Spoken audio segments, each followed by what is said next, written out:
Claire, congratulations. Your permanent residency permit for Finland has been successfully processed.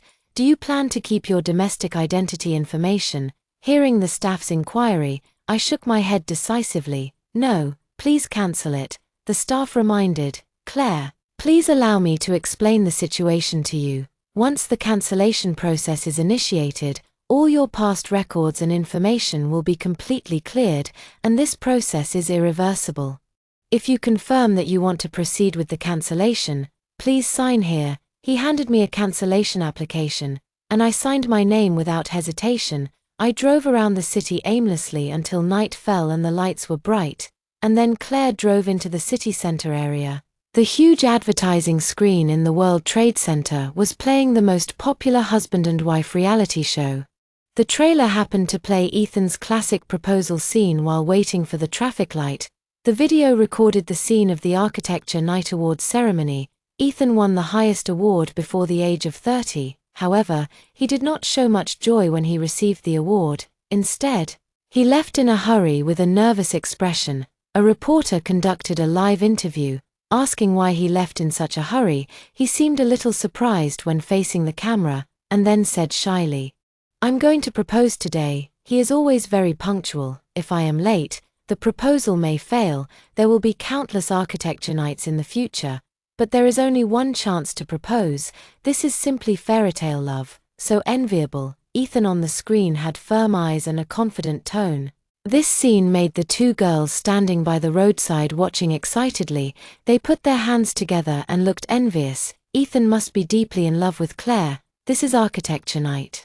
With so many industry giants present, yet he resolutely left. What does this count as intentional? Ethan has done countless romantic things for Claire. At 19, he fell in love with her at first sight during a fashion show. From then on, wherever Claire walked the runway, he would be there to support her. He said she liked emeralds, so he spent a staggering $700 million at an auction to buy an entire set of emerald jewelry, just to win her smile. At that time, they weren't even in a relationship. And countless netizens were envious, wondering how there could be such an excellent man in the world. The car horn behind me blared, and I realized the light had turned green. I drove off, catching a glimpse of the two girls receding in the rearview mirror. The light inside the car was dim, obscuring my expression, and a wry smile crept onto my lips. Perhaps marriage really is the tomb of love, and once you have it, it's nothing more than this. This man who once promised to love me for life ultimately broke his vow and played the so-called game of red roses and white roses. In online voting, who is the model husband in your eyes? Ethan tops the list. Even a good husband chosen by the public cannot avoid the fact of cheating and keeping a model. It turns out that every night he claimed to have a sudden inspiration and needed to return to the studio to create, he was actually entangled with that gorgeous woman. This feeling is like being held down by the throat and pushed into the deep sea, suffocating and icy cold. I received a few more shocking photos on WeChat, and my thoughts were a little dazed for a moment. Ethan had confessed his love to me countless times, and the last time I rejected him, I told him that if he could accept my past, then we could talk about the future. I told Ethan that I was an orphan and grew up in a circus. The catwalk goddess in his eyes was actually a poor girl with no one to rely on, and she was burdened with a huge contract. I had no intention of falling in love, and I was even more afraid of being hurt, so I didn't dare to start a relationship easily. Ethan felt even more sorry for me after hearing this. He promised that the past would remain in the past, and from now on, he would support me. With a wave of his hand, he paid the huge penalty for me, and from then on, I gained freedom and could fly as I pleased. I still remember that day when he held my termination contract and said word by word, "Believe me, the future will be better and better." At that moment, my psychological defenses completely collapsed, and my heart completely fell into love with him. He never stops talking about me when he's with other people. He's always on top of my latest news, trying to get me endorsement deals and sponsors. Everyone who knows him says he's Claire's ultimate devoted fan and #1 admirer.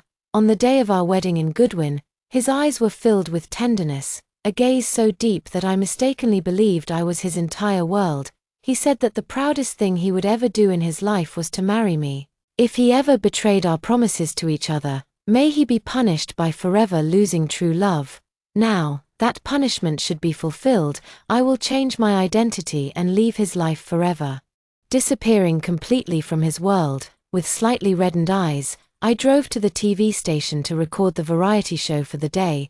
As soon as I arrived backstage, Claire was tightly embraced by Ethan. I called you, but you didn't answer. Didn't we agree that I would pick you up tonight? Why didn't you listen?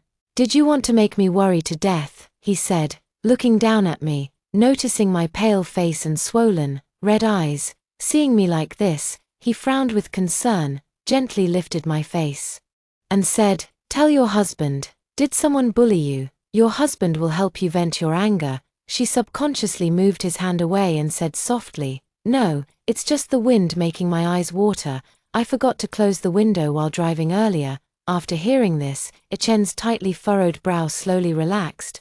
His gaze was gentle as he carefully smoothed the stray hairs at her temple, just like a couple deeply in love. But he also realized a fact: this man's heart was divided in two. With two women living inside, after the two finished their makeup in the lounge, he received a photo from Chloe, an open LV suitcase filled with empty condom wrappers. He hadn't realized they'd used so many. That's right. The main point is that he's not wearing them now. So our children will definitely be especially good-looking in the future.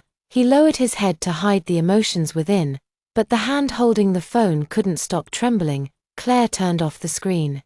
Feeling her brain suffocated as if the nerves had been severed, she looked at Ethan with difficulty. Ethan seemed to sense something.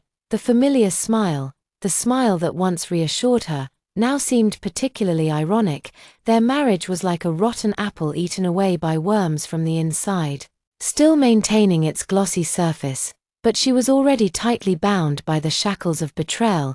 There were few shots left for the observing guests in the observation room.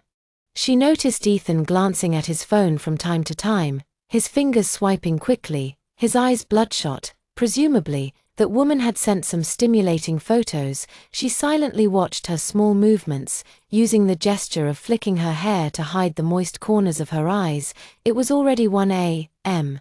When the recording finished, Ethan quickly walked up to her and said anxiously, "Honey, I suddenly have an idea. I'm sorry, I can't go home with you. I need to go to the office first." He helped Claire tidy up her thick, long hair, and then pulled her into his arms, holding her tightly. "Honey, I really don't want to be apart from you. I need you to understand me again. Be careful on your way home." Claire's eyes trembled slightly. He was now adept at lying to him. Once, the man who had been rejected by her countless times, yet still pursued her stubbornly, said to him with tears in his eyes, "In this life, I only believe that you are my love. I don't want anyone but you." The man who promised to stay with him for life was now saying he couldn't bear to be apart, but in reality, he was busy looking for other women. Before he could respond, Ethan's phone buzzed. He let go of him, glanced at the content, and hurriedly drove away. He stood there, letting the night wind blow, watching his car disappear from sight, and finally muttered to himself, "I will never forgive you again." He decided to leave, to disappear completely from his world. This was the ultimate response to his infidelity. Claire returned home and immediately took a shower, trying to wash away the gloom of the day. As she walked into the bedroom in her bathrobe, she received an intimate video on her phone. Claire swiped the screen forcefully, closed WeChat, and tried to take a deep breath to relieve the pressure in her chest. She knew about their relationship long ago and thought she had gotten used to these stimulating scenes.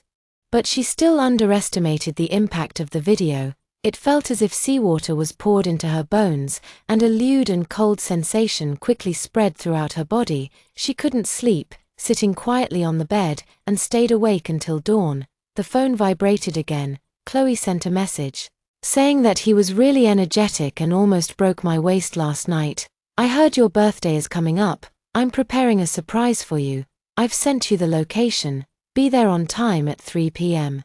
Claire clenched her phone, as if she wanted to crush it. When Ethan came home, he saw Claire sitting by the bed with red eyes, her phone on the floor. Alarmed, he quickly knelt down beside her, his tone becoming cautious. "Honey, what's wrong? Why are your eyes so red? Why are your hands and feet so cold? He reached out and took her hands, gently rubbing them.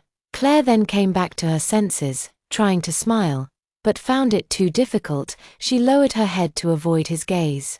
Her voice hoarse. I watched a horror movie and couldn't sleep all night. Ethan gently embraced him, his voice full of pity. Don't look at it anymore. My husband is almost scared to death by you. He was about to speak when his phone suddenly rang. Mr. Gu, the venue decoration you booked is complete. A hint of panic flashed across his face. You have the wrong number. Seeing him calm, he obviously didn't hear the content of the call. Ethan secretly breathed a sigh of relief.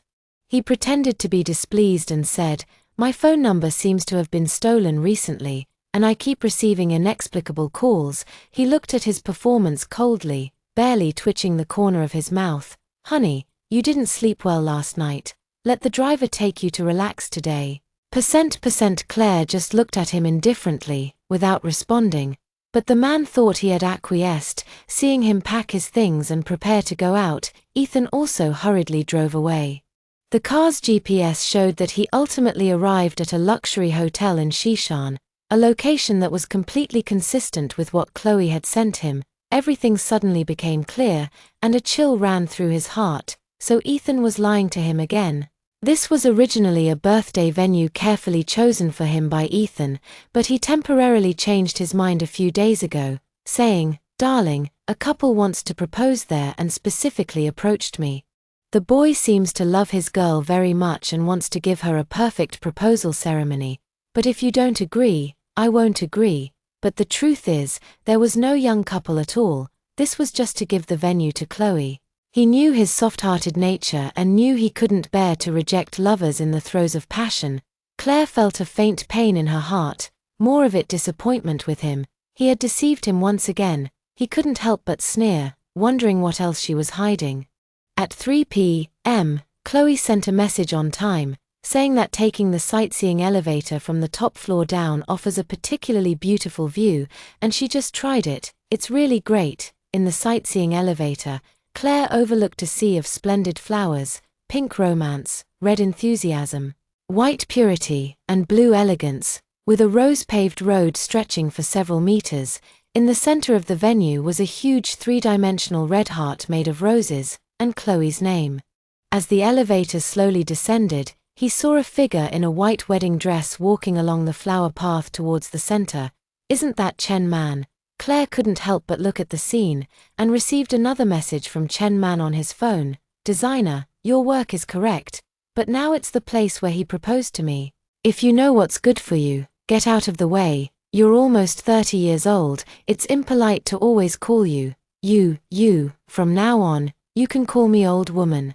Chen-man started a live broadcast, which immediately attracted many onlookers. Chen-man, wearing a gorgeous wedding dress, appeared in front of the camera, sharing the happy mood of being proposed. The barrage was full of blessings and envious words. Chen-man held flowers in her hands, and a large hand wrapped around her waist. Although the person was not in the frame, Claire recognized at a glance that it was Ethan's hand because of the scar on the thumb. How ironic. The scar was left when he peeled fruit for her, but now it has become the irrefutable proof of his betrayal. Claire's tears couldn't stop falling. Her husband was proposing to another woman at this moment. What did he take her for, a cast-off wife? Soon.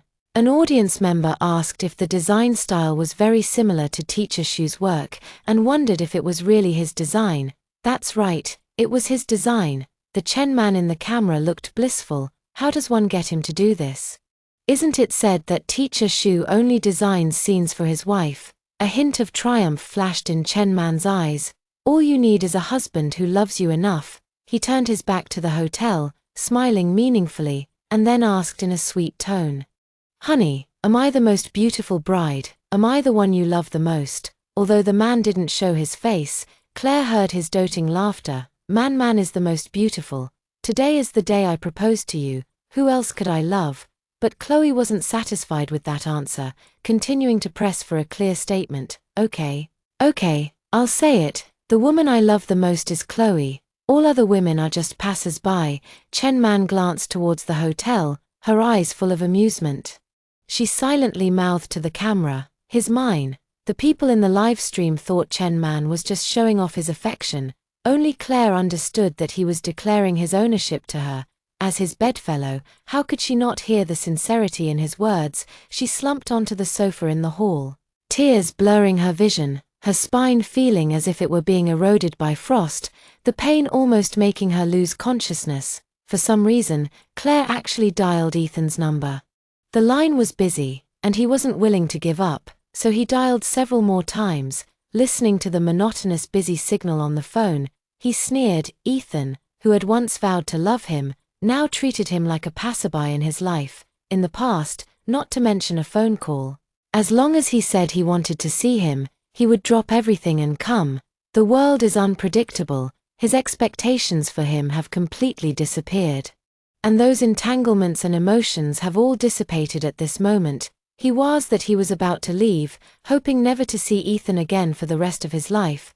Claire was about to turn around and leave when she suddenly felt a sharp pain in her abdomen, and a warm liquid flowed down her thigh. Her vision blurred, and she only heard people around her shouting, "Oh no, someone has fainted, you have symptoms of threatened miscarriage." Fortunately, the child was saved.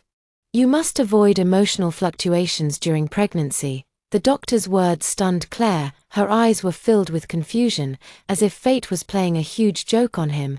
Back home at night, he saw a message from Ethan. "Wife, I'm so busy today, I didn't return your call, there's too much work tonight. So I won't be home for now." He knew these were all lies, and he should have questioned him. But now he no longer cared. The immediate priority was to deal with more important matters. He contacted a real estate agent and decided to sell all the properties under his name, including the sensational villa designed by Ethan and named Love Nest. All the jewelry and luxury goods he had given were listed on the second-hand market, and because the prices were far below market value, they were quickly snapped up. Photos filled with sweet memories of the two were also fed into the paper shredder. Turning into dust, he no longer needed anything from Ethan. Erasing all traces was his way of saying goodbye to the past. The next day at noon, he was checking orders on his phone when the bedroom door was suddenly pushed open. Ethan strode up to him and hugged him tightly, his voice trembling slightly. "Honey, I didn't answer your call. If you're angry, you can hit me. You can scold me. But why would you put our love nest up for sale? I designed that house specifically for you, and every part of it is filled with my love. If you sell it, does that mean you don't want to stay with me anymore?" He gently pushed him away, breaking free from his embrace, and looked into his sad eyes, like a puppy about to be abandoned. He found it laughable that Ethan would be upset out of fear of losing him. Why did I do something that broke his heart in the first place? If it were before, he would have softened and agreed to all his requests. But at this moment, she just calmly looked at the man with red eyes and said indifferently, "You're overthinking it. I just don't like it anymore. I've already married you. Where else can I run off to?" But in her heart, she sneered, "So you finally realized that I'm going to leave, then why are you still having affairs outside? Is it because the family gives you too much, and now even the dirty things outside smell good? Or do you think your acting skills are superb and you can fool everyone? Husband, since you love me so much, why don't you design another house for me?" She didn't want him to notice anything for the time being, so she lied that she didn't like the original villa, so she sold it. Ethan indeed stopped dwelling on the love nest issue, vowing to assure her, "Wife, you will definitely be satisfied with the design of this new villa." He was so sad just because he thought he was going to leave. He was looking forward to seeing how crazy he would become when he found out he had really disappeared completely, despite his inner rejection of him. She patiently coaxed him until Ethan's uneasy heart slowly calmed down after he repeatedly promised not to leave. However, Ethan still felt a faint sense of unease. He kept reminding himself not to be paranoid. Yun-ran was already his woman, and they would be happy for the rest of their lives. What he needed to do now was not to reveal any flaws. He had always been cautious, so there couldn't possibly be any problems. It must be that he was too sensitive. Yes. It must be that he was too sensitive. 2 days later, Claire came to the obstetrics and gynecology department again to check on the fetus. Unfortunately, everything was normal. The doctor had warned him last time that abortion was not recommended given his physical condition. This might be his only child in his life, so he would cherish this little life, but it would only belong to him. He sat on the hospital bench, gently stroking his still flat abdomen, not far away. Shin-chan lazily leaned against Ethan's arms and walked out of the obstetrics and gynecology department, perhaps because he was wearing a mask and hat. Neither of them recognized him. Shin-chan looked disappointed and said, "Damn it, I thought I was pregnant. I was happy for so long, but it was all for nothing. What is a false pregnancy? I really had morning sickness." Watching Ethan trying hard to hold back his laughter, Chloe angrily pounded his chest with her fists, in Claire's eyes. The scene before her looked more like a warm picture of him making a fuss and laughing. She gently closed her eyes, shook her head, and thought it would be perfect if that man wasn't her husband. It must be that her husband hasn't been attentive enough lately.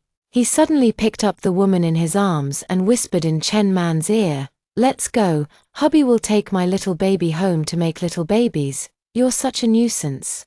Chloe's coquettish laughter echoed in the hallway as he lowered his head, a slight smile playing on his lips. Over the years, he had been busy with his career and had no plans to have children. Ethan said he wasn't in a hurry, but he probably didn't mean it, so, before he left, he would prepare 2 more grand gifts for him, although this little angel came suddenly.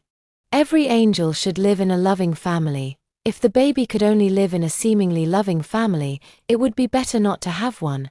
After returning to the villa, Claire was consulting a professional nutritionist about how to balance nutrition during pregnancy. At this moment, a live broadcast notification from Shin-chan suddenly popped up, since the successful proposal during the last live broadcast. Shin-chan had attracted a large number of fans and became a somewhat famous internet celebrity. As soon as the broadcast started, 100,000 fans poured in. This live broadcast was taking place at home. Chloe, wearing a sexy tube top with ripped jeans and high-heeled boots, elegantly twirled in front of the camera. He started with his usual charming smile, swaying his waist to interact with the fans in the live broadcast room. "Babies, isn't my stage presence comparable to a professional model?" He received unanimous approval from the fans watching. Chloe smiled with satisfaction. One comment caught his attention. "There's folic acid on the table. Are you planning to have a baby?" A blush crept up Chloe's face. You guys are too sharp. I'm trying to conceive. And I've been using a secret weapon lately. I'm sure there will be good news soon." Fans were curious about what the secret weapon was, and she had been doing pink projects recently. "Your brother-in-law is so domineering and savage. Every time he makes my back ache and my legs weak," the fans screamed. "We can hear you talking bad about me." Ethan's voice came through, the man's voice gentle with a hint of devilry. The viewers in the livestream were itching to see him, demanding the brother-in-law to show his face. "No, he can only let me see him. He's so domineering. What part of me haven't you seen? Haven't you had enough?" The atmosphere in the live broadcast room became even more lively, and netizens exclaimed that this was not the bus to kindergarten. It was too exciting and they loved it. Listening to her teasing, Shin-chan winked at the man outside the camera, wanting to hit him, but was held tightly in the man's arms. Ethan's slender and well-defined hand appeared in the lens, and the netizens instantly boiled, exclaiming that this was a god-level existence. Countless comments of praise suddenly had one saying that this song looked somewhat familiar, and the voice was also very familiar, but couldn't remember where they had heard it before. Soon this comment was covered up by new ones. Shin-chan was taken out of the camera range by him, but the ambiguous intertwined voices of the two still came out, the man's sexy panting, "Baby wearing a thong, you are playing with fire." Netizens completely screamed madly, saying what else can't be shared between family members. When Claire saw Shin-chan again, she was already looking seductive, with red and moist lips. Everything was self-evident. Shin-chan playfully panted and joked, "Babies, I'm going offline for today. Your brother-in-law is so fascinated by me that he's turned into a beast." Claire's heart had long been cold and numb. He just watched the entire live broadcast with a faint expression, and saved the screen recording. Nowadays, such scenes are just a piece of cake for him, and cannot cause any ripples in his heart. 3 hours later, Shin-man sent new photos again. A pair of man's large hands were holding the woman's snow-white and rounded toes, applying bright red nail polish to her. From a visual point of view alone, it was indeed pleasing to the eye. My husband says my feet are best suited for red. The extreme white and red are simply like works of art. Every time I use my toes to seduce him, he can't help himself. Aunt Shu, my husband told me that your toes are deformed from being squeezed by high heels. He has no interest at all. Didn't you know? He is deeply controlling. After reading the messages from Shin-man, for a moment he felt that this woman was ignorant and pitiful. He gripped his phone tightly, his knuckles turning pale, unwilling to let go. Perhaps Shin-man thought this way of showing off her affection would make Claire feel hurt and sad. She admitted it did have an effect at first. But the pain was followed by his awakening. Every provocation from Shin-man was refreshing his understanding of Ethan. In the past, he thought he was just blinded by the outside world, but now it seems that he may never have truly understood the essence of this man. Love should be pure, inclusive, and understanding, not using the pain of a loved one as a conversation piece for flirting with other women. These feet, which have gone through hardships, have won him glory on the runway. She never existed to please men, and he is not a woman who lives to cater to the desires of some people. Ethan, you are worse than I imagined. After watching Shin-man's livestream in the afternoon, Claire thought Ethan would find all sorts of excuses not to come home tonight, but he returned home before 9 o'clock. Perhaps driven by intuition, he vaguely felt that he shouldn't have agreed to Shin-man's request to stay over. He really hadn't spent enough time with Yoon-ran recently. With a slightly shy smile, he held his favorite bouquet of sunflowers and easily embraced the slender woman. The moment Claire met his eyes, she felt as if she had traveled through time and saw the boy who treasured her when she was 19 years old again. During the years that Ethan pursued her, she rejected the roses he sent many times, never expecting that one day he would send sunflowers, which stunned her, in fact, compared to expensive and beautiful roses. She preferred this kind of flower that grows towards the sun, full of wildness and vitality. He said, I noticed so many bouquets backstage, and only sunflowers could catch your eye a little longer. In my eyes, there is only you, no one else exists. The meaning of sunflowers is the same as my heart. She was touched by this delicate observation and accepted the bouquet he handed over for the first time. He also breathed a sigh of relief and muttered in a low voice, I knew it. You didn't refuse my flowers because you didn't like me, but because I didn't choose the right flower. His mutter made her laugh, but now, the innocent boy from his memories is long gone. The moment he got close to him, he smelled the familiar citrus scent, fresh with a hint of tartness. Exactly the Nile garden perfume he often used. His pupils trembled slightly, and a mocking smile crept onto his lips. If it weren't for Shin-man, he might never have discovered that this man had betrayed him. Because she didn't use perfume at all during her pregnancy, this scent could only come from another woman. He hid it so well that after being entangled with Shin-man for so long, there was no other scent left on his body. Obviously, he gave Shin-man the same perfume he used. Since he had tried so hard to cover it up, she should cooperate and finish this performance of marital harmony. Claire calmly said, I'm pregnant. A light flashed in Ethan's eyes, and he exclaimed excitedly, Really, honey? His lips stretched into a wide grin, and he suddenly jumped up, completely abandoning his usual elegance and immersing himself in the joy of becoming a father for the first time. His excitement seemed genuine, and she imagined he would be a loving father, but this man had also been trying to create new life with other women these past few days. Thinking of this, she gently raised her eyelids, concealing the bitterness in her heart. Based on his understanding of Ethan's character, he took out 2 prepared documents, a divorce agreement and a voluntary relinquishment of custody agreement. Claire turned directly to the signature page at the end, looking at him tenderly. Honey, I've taken a liking to 2 emerging brands and think they have potential. Could you help me acquire them, in this festive moment?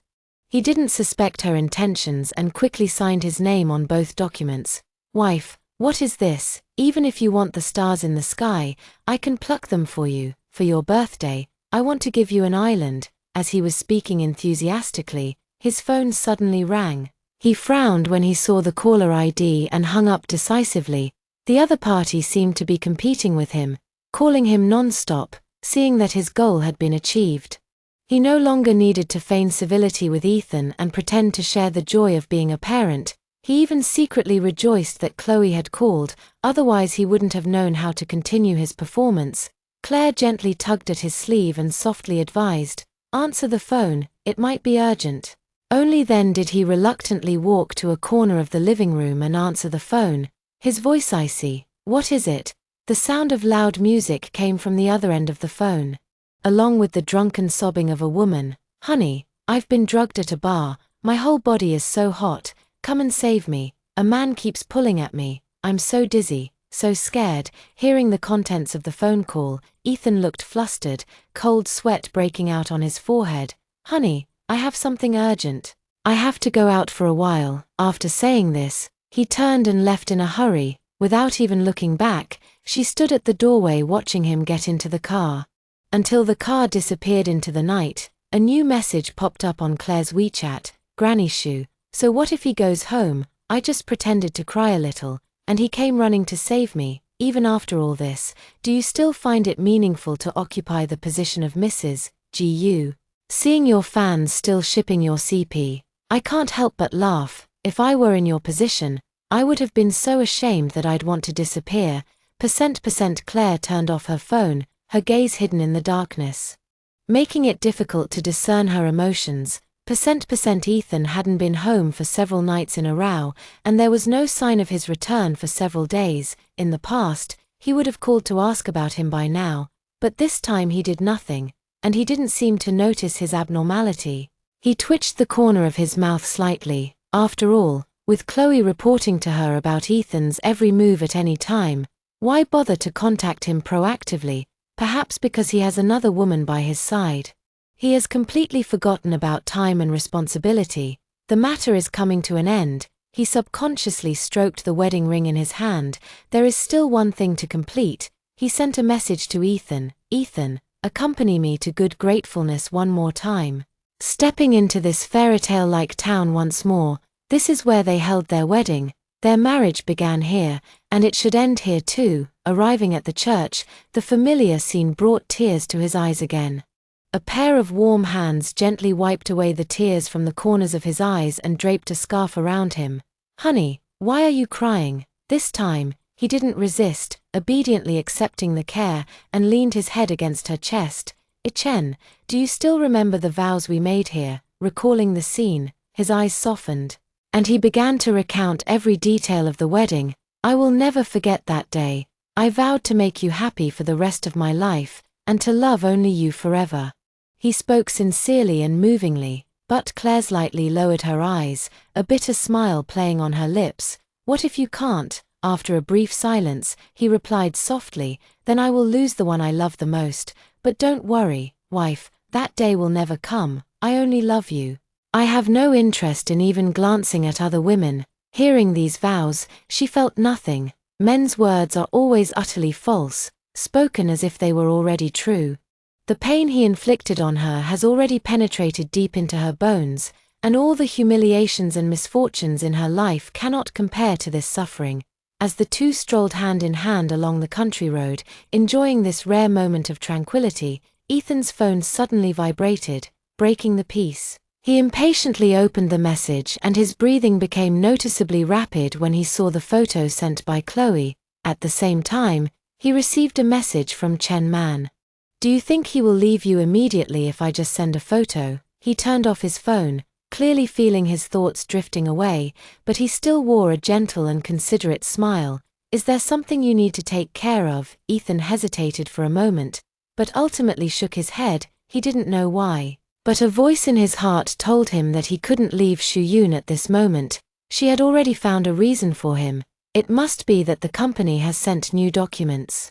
"You can go back to the hotel to deal with it. I'll wander around nearby. Remember to pick me up tonight." Ethan felt a faint sense of unease in his heart. He didn't want to leave, feeling that once he did, he might disappear. However, his eyes were filled with tenderness as he gently stroked her barely visible belly. His worries were quickly soothed as he thought to himself, it's just a moment, it should be fine. Yunran is carrying his child, where else could she go? As he was about to leave, he called out to him, don't forget the way you came. He turned back and smiled at him. How could I forget? Little confused, watching his figure gradually disappear into the distance. His tears finally burst. The road he came by at 19 years old, does he really still remember it now? Soon after, a man approached. Claire, all your information in the country has been cleared. Here is your new identity. From now on, the Claire in this world no longer exists.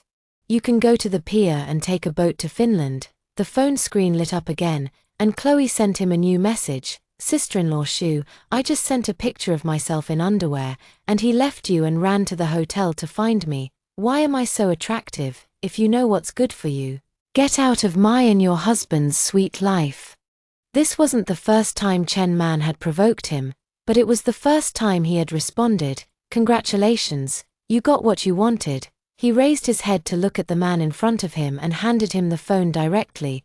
Please send this letter and the phone back to China, and make sure it gets to Ethan himself. He was never a woman to be bullied. Ethan must pay the price for the humiliation and pain Chen Man brought him. He and his child will leave him forever. Today is the day to say goodbye, and he will make him regret it for the rest of his life, for the sake of fleeting pleasure, losing his wife and children. With everything arranged, he boarded the cruise ship. Standing on the deck, when he took off the ruby wedding ring, he suddenly remembered what Chloe had said, that the ultimate red and white is an art. He slightly raised the corner of his mouth. Perhaps Ethan's preferences had never changed, but that had nothing to do with him. The cruise ship passed through the narrow fjord, no longer lingering between light and darkness, but bathed in sunlight. Inside the hotel, Ethan pinched Chloe's chin, weighing whether to replace this disobedient woman. Her gaze was cold. Did I not say that she was not allowed to contact him without permission while in Norway? Chen Man was fearless. He gently moved his shoulders, and the loose bathrobe on his body slipped off, revealing the red bikini underneath. She took the initiative to guide his hand to her body and pressed it tightly, her voice with a bit of coquetry. I'm sorry, I really miss you so much, just this once. Forgive me, okay, I will never do it again. Raising her eyes, she saw the change gradually appearing in his deep eyes. Chloe ingratiatingly touched his Adam's apple with the tip of her tongue, and then, as she wished, he carried her onto the bed, and everything went smoothly. With Ethan's deep groan, the entanglement ended. For some reason, a sense of inexplicable panic surged in his heart. He glanced at the time, got up to take a shower, and prepared to leave. He was already over an hour late, and he guessed Claire must be getting anxious waiting. The thought of Claire carrying their child at this moment instantly softened his heart, and a smile appeared on his lips. During this time, he had been playing with Chloe, almost ignoring his wife's existence. Pregnant women are already sensitive, and he didn't want to make her angry. For the days to come, he planned to fully accompany Claire on a trip to Norway. After all, Chloe was just a pastime for him. How could she compare to his wife? Chloe, seeing his anxious look, guessed that he was going to find Claire, so she raised her slender legs and wrapped them around his waist. Darling, don't go, I'm all alone in Norway. Can't you stay and keep me company? But when she saw his increasingly gloomy eyes and gradually furrowed brows, she immediately shut up, just pecking him lightly on the face. Though unwilling, she let him go. When Ethan drove back to the agreed location, he found that he couldn't find Claire anywhere. He thought she was angry with him and was deliberately hiding from him. So he smiled and sent her a message. Yoon ran. I'm sorry, I'm late. It doesn't matter if you're angry, but don't hide from me. I'm really worried about you. However, there was no response to the message, and the phone went unanswered. He finally started to panic. He shouted her name loudly in place, but only the cold wind answered him. A terrible thought suddenly flashed through his mind. She's gone. She doesn't want him anymore. Soon, he denied this idea again. She's unfamiliar with this place, and she's pregnant. How could she leave him like this? She must be testing him. It must be so. He tried to calm himself down and asked passers-by nervously if anyone had seen her. However, the passers-by just shook their heads blankly. cold sweat broke out on his back, and he collapsed on the side of the road, a terribly ugly smile tugging at the corner of his mouth. Yoon-ran, please don't scare me. I was wrong. You can hit me or scold me. Just don't torture me like this. At this moment, a message came from Claire. I'm going back to China first. Ethan finally felt relieved after seeing the message. It turned out that Yoon-ran was just going back to China in a fit of pique. And didn't want to leave him. He really went too far this time. He must return to China immediately and see Yoon-ran as soon as possible to make him happy. Ethan took the earliest flight back home and went straight home from the airport. But Claire was still nowhere to be seen. He asked the servant, "Has Madam returned?" "No." The servant looked puzzled. "Mr. Gu, hasn't Madam been with you all along?" He waved his hand irritably, indicating that he knew and told the servant to leave. Could Yoon-ran still be angry? He loosened his tie and walked into the bedroom, intending to call Claire's friends in China to try to find out where she had gone. But his eyes inadvertently swept over and the phone suddenly slipped from his hand. Was Yoon-ran's room always decorated like this? No. What about the jewelry he gave her? Why is the cloakroom empty? His hand accidentally touched a photo album, but when he opened it, he found it was empty. Where have all their photos gone? A feeling of unease spread in his heart. With a serious expression, he dialed his secretary's number. "I need all of Madam's itinerary records for the past month. Deliver them within an hour. Find out all the places she's been to recently and any abnormal situations." After hanging up the phone, he rubbed the bridge of his nose and fell into deep thought. Where exactly did the problem occur? I was clearly being very careful, but did Yoon-ran really find out about my affair soon? The answer appeared before his eyes. The TV screen was playing the variety show they had recorded together, and the picture was frozen on the scene of Claire looking at him with tears in her eyes. He tried hard to recall the scene at that time, and his pupils suddenly contracted. At that time, he was sending ambiguous messages to Chloe, and even had a relationship with her that night.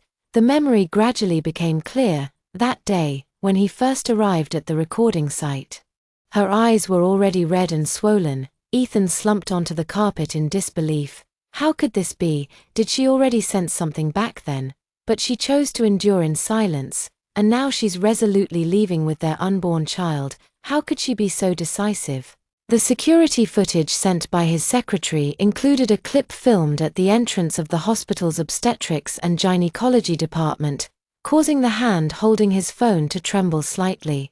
Was that woman sitting on the bench really Yoon-ran? Then, did she hear all those intimate conversations between him and Chloe? She was carrying their child at the time. How much pain must she have endured? A wave of dizziness hit him, and he felt a sharp pain in his chest. Almost unable to breathe, only then did the servant's voice reach his ears. "Sir, your international express mail has arrived." He dazedly opened the package, which contained a mobile phone and a letter. When he saw the familiar handwriting, his pupils dilated instantly. "Ethan, I'm leaving. The answer you want is in the WeChat on the phone, and there's a gift I left for you in the bedside table drawer." Following the clues in the letter, he opened the drawer. After seeing the contents clearly, he was stunned as if struck by lightning, his usually gentle face distorted by shock. How could he file for divorce and even demand that he give up custody of the children? Claire's phone suddenly vibrated. He stared at the familiar avatar on the screen, and his vision went black again. Chen-man sent another provocative message. "Shudama, do you have any shame? You said you wanted to fulfill me. Why haven't you let go? Should I call your husband back to keep you company?" His fingers trembled as he swiped across the screen, each message filling him with fear. The earliest of those lustful videos and Chen-man's taunts appeared 2 months ago. He stared intently at Chloe's message, a sinister smile appearing on his face. "So you're the one behind this, Chloe? How dare you do this?" At the same time, Claire's prearranged divorce statement was released on social media on time. The statement roughly stated that due to external factors, his relationship with Ethan had broken down, and he would withdraw from the entertainment industry and never return. This news quickly topped the trending charts. Ethan is ostensibly handling the online backlash, issuing statements claiming his wife's account was hacked and the posts were untrue. emphasizing that their relationship remains strong. However, privately, he is trying various channels to track down Claire, but no matter how hard he tries, she seems to have vanished without a trace. His team can only trace her movements to Norway, where she disappeared without any registration records. Finding her in this vast world is like searching for a needle in a haystack for him. Whenever he thought of his resolute departure, Ethan felt a pang of heartache. He drowned his sorrows at home with alcohol, allowing himself to wallow in it to numb his nerves, so he wouldn't constantly think about him abandoning him, thus alleviating the pain in his heart. Ethan became irritable and volatile, losing his former gentleness, and the servants at home were all careful, afraid of accidentally annoying him. Just as he was drinking alone, his phone suddenly vibrated. It was a message from Chloe. "Darling, would you like it if I wore a sailor suit?" A cold smile appeared on his lips, his eyes filled with murderous intent. In the midst of his hectic schedule, he had almost forgotten about this instigator, but now there was still time to settle everything. Chloe opened the door, but instead of a passionate embrace from the man, she was met with his sudden grip on her neck, her face flushed red, almost suffocating. Before the large hands restraining her loosened slightly, her pupils trembled, and she coughed violently, completely unaware of what she had done to anger him. She wanted to seduce Ethan with her usual tricks, but he rudely pushed her away, causing her to fall to the ground. Chen-man's face was filled with terror, but she still forced a flattering smile. "What's wrong, darling?" Ethan's gaze was dark and fierce as he approached him step by step, his voice icy and chilling, causing him to tremble. "What's wrong? From the moment I condoned this relationship, I said that to be my kept bird, you have to have the corresponding attitude. How dare you send those things to him?" Each word Ethan squeezed out from between his teeth felt like it would tear him apart. Chen-man's face was pale. Devoid of her usual arrogance, she realized that her secret actions might have been exposed, but she chose to continue playing dumb, because she knew that once she lost the man's favor, she would have nothing. With tears in her eyes, she crawled to the man's feet, attempting to gain some pity from him. "Honey, I don't know what you're talking about. Please don't be like this. I'm scared." He knelt down on one knee, took out Claire's phone, and flipped through their chat history with a chilling tone. "So you should still remember these, right?" Chen-man's pupils shrank suddenly. He didn't expect Claire's phone to be in Ethan's hands. This meant that everything he had done in the past would be made public. At this moment, he was truly afraid, his teeth chattering. He remembered what Ethan had once said, that following him meant he had to be a discreet mistress. That was his initial plan as well. But as he made exceptions for him time and time again, creating romance for him, the love and tenderness in his eyes made him deeply infatuated, his heart completely falling. He truly fell in love with the man before him, and thus used all sorts of means to force Claire away, and repeatedly provoked him. Clinging tightly to his trouser legs, crying with tears streaming down his face. "Yi Chen, I just love you too much. I just hope you can belong to me alone. Love is inherently selfish. Is that also wrong?" Ethan was not moved at all, but even more disgusted with the woman in front of him. He coldly looked at this delicate woman and mocked. "You are worthy of loving me. I only want Yun Rant's love. Between us, it has only ever been a transaction from beginning to end. Chen-man, you have long overstepped." He listened blankly, his nose tingling, his eyes also aching, glaring at him angrily. "Is my love so cheap? Why am I not worthy of loving you?" He frowned slightly and said with a sneer, "From that night at the banquet when you approached me with a wine glass and spilled wine all over me, I knew what kind of person you were. You have a glamorous appearance, but in reality, you have no brains. It was originally a transactional relationship of money and beauty. Seeing that you were obedient, it wouldn't hurt to spoil you occasionally, but I didn't expect you to be so stupid and wicked that you drove my Yun Ran away. You forced him to carry my child, but he left without looking back." He pinched his chin, his eyes filled with blood-red anger. "I warned you long ago not to interfere with my family. Why do you keep touching my bottom line?" Chloe clutched his clothes tightly. "Because I love you. I am jealous that he can easily win your heart." Sobbing, she said, Love requires methods, and I only did what any woman driven mad by love would do. You were the one who repeatedly abandoned Claire to come to me. You were the one who proposed to me, igniting hope within me. If it weren't for your indulgence, your tenderness and care, making me feel that you loved me too, how could I have done those things? I just wanted to be with you openly and honestly. What's wrong with that? At this point, Shin-man seemed to have completely lost it. Screaming hysterically, she gently stroked the soft skin of his neck, wishing she could strangle him right then and there. You disgust me. If you can't understand human language, then go to a mental hospital and get treated properly. Fear flashed in Shin-man's eyes, and she shook her head, tears streaming down her face. No, you can't do this to me. I might already be carrying your child in my belly. Yes, they had spent so many intimate nights together, and he had never used contraception.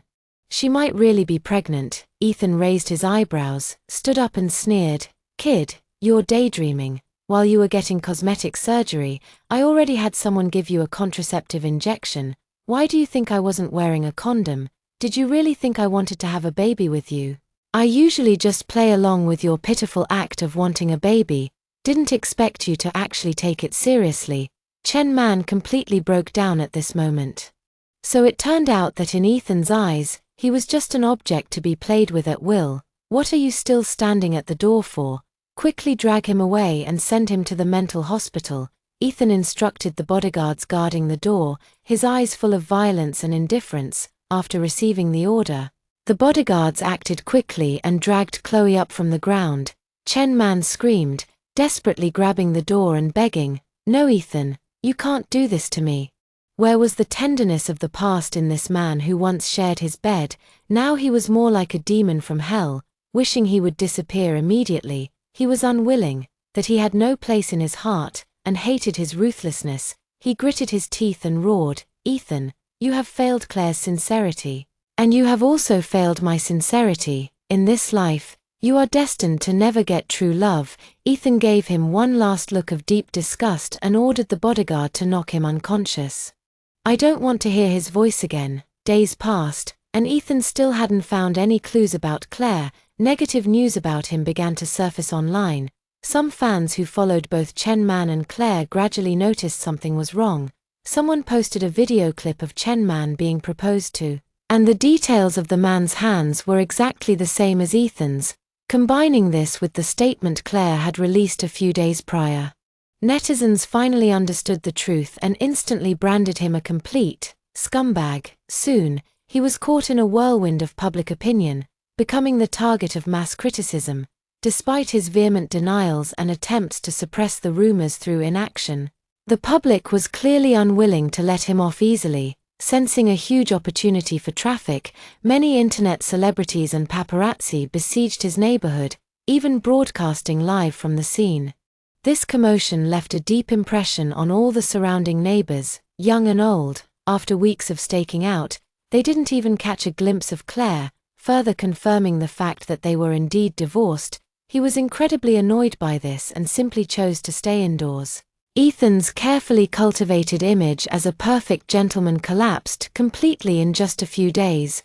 Although many partners admired his abilities, they had no choice but to cancel collaborations in order to protect their corporate image due to the negative publicity of his affair and divorce. Fortunately, he had never been involved in the management of the family business, nor had he used any aliases that could implicate his own company, so he did not have an impact on the company. At this time, Claire, who was in Northern Europe, was focusing on reading a parenting book, completely unaware of his situation.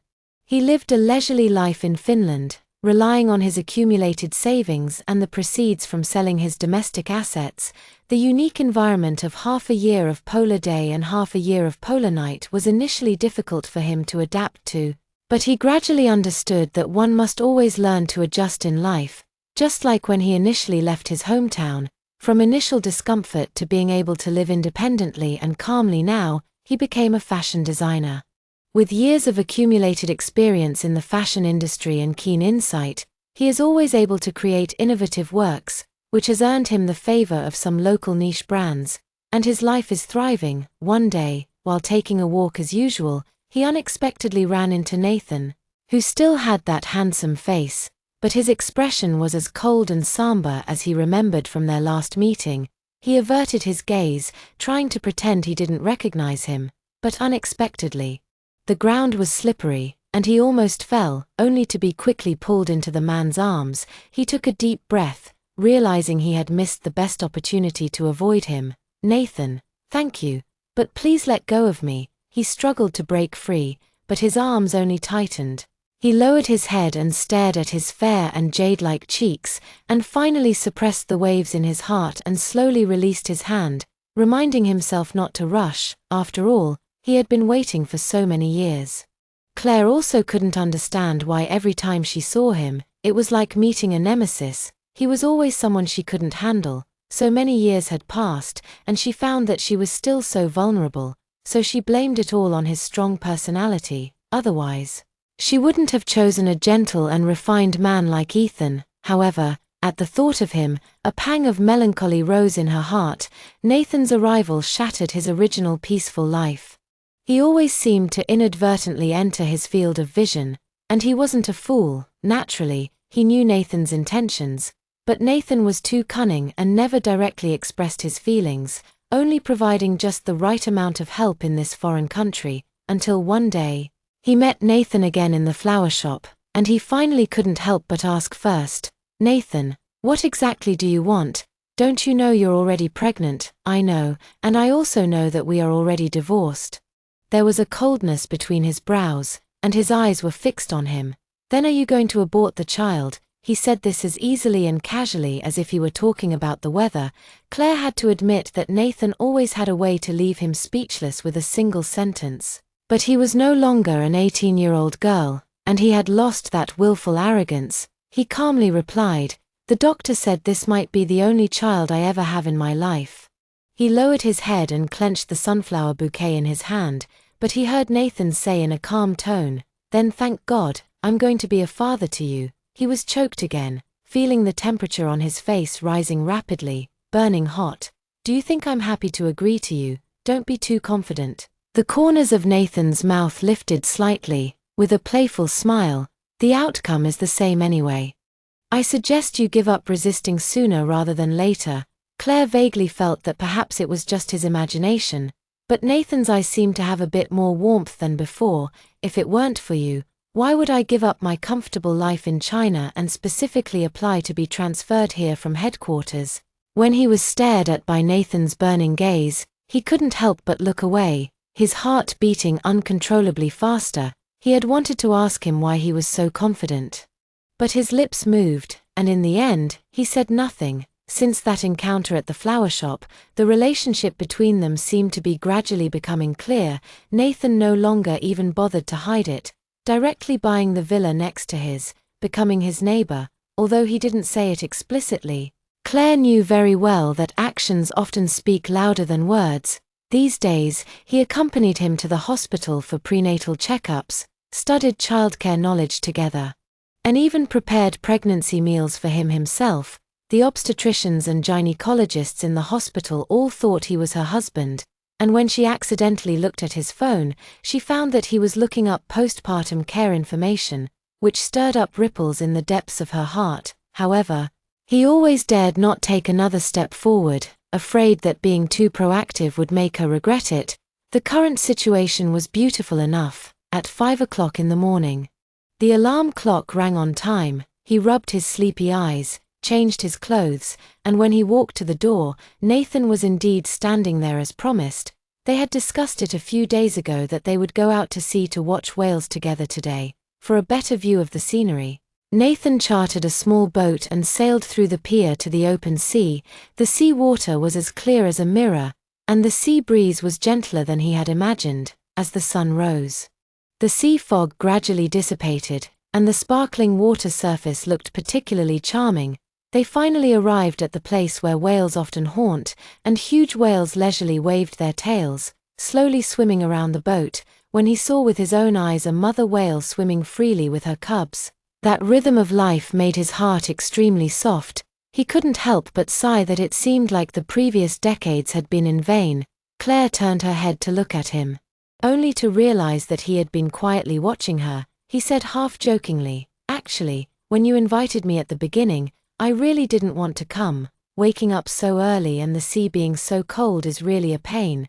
But after truly seeing all of this," a wonderful feeling beyond words welled up in his heart. Nathan's expression remained calm, but a clear gentleness appeared in his eyes.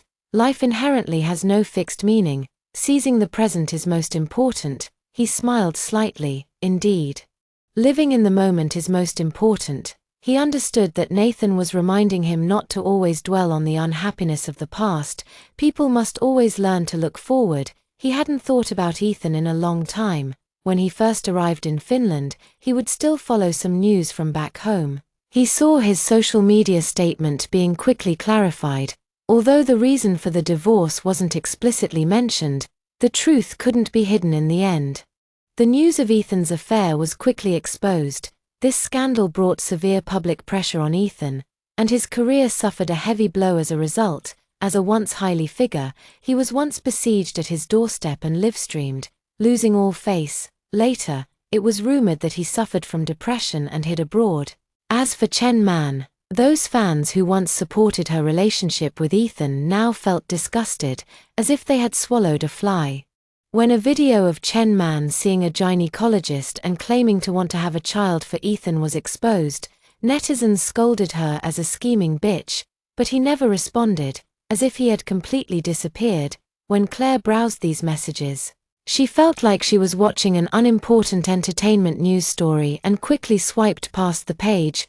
These people and events were already like strangers to him. Those memories that once pierced him deeply were also a distant past. He really didn't care anymore. He gently stroked his slightly bulging lower abdomen. Every day of the pregnancy, the baby was exceptionally quiet, never making him feel the slightest discomfort. His gaze fell on the man beside him, and the tender look in his eyes seemed to overflow with water. Another year has passed in a flash, and Claire has successfully given birth to a lovely baby boy. Nathan stood guard in the delivery room, and when the nurse handed the baby to him, his body instantly stiffened, like a statue afraid to move. Why does this child look so strange, as if he hasn't fully developed yet, like a little monkey, with wrinkled skin? Could they have given him the wrong baby? This was his first impression of the newborn, despite his furrowed brow and stern tone.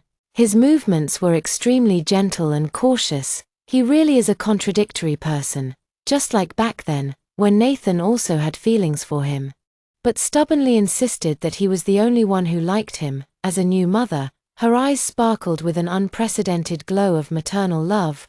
"Let me see the baby." Looking at that wrinkled little face, the corners of his mouth lifted into a smile, finding everything about him utterly adorable. "Have you decided on a name for the baby?" Nathan asked softly. "How about Aiden?" At first, he often browsed videos about young children. Later, social media platforms kept pushing information about children with various rare diseases who needed help.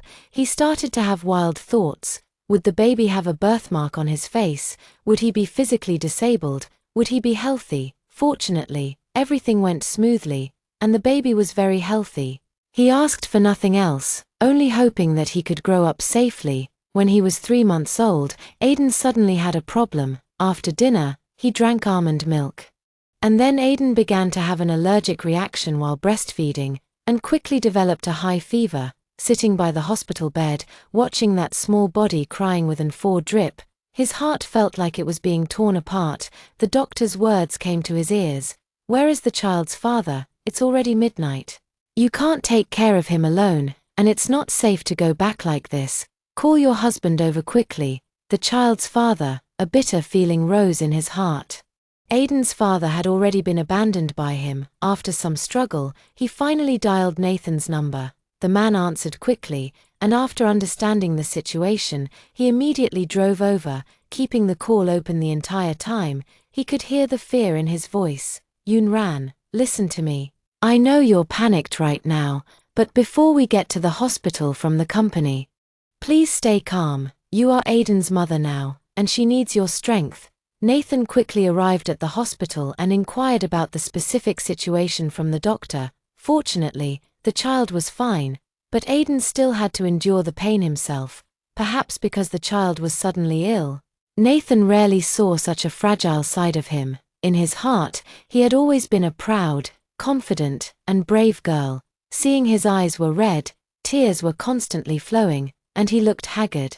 His heart was stung, and he took the initiative to sit next to him, gently resting his head on his shoulder. He didn't know how to comfort him, he could only let him vent his emotions. "Don't cry, it's really not your fault." His voice was hoarse. "I am an orphan, you know. I want Aiden to have a complete family more than anyone else, but I can't even guarantee his health. I really regret it. I don't deserve to be a mother." "Calm down, it's just an accident," Nathan frowned, his voice becoming serious. Growing up, one inevitably encounters accidents both big and small.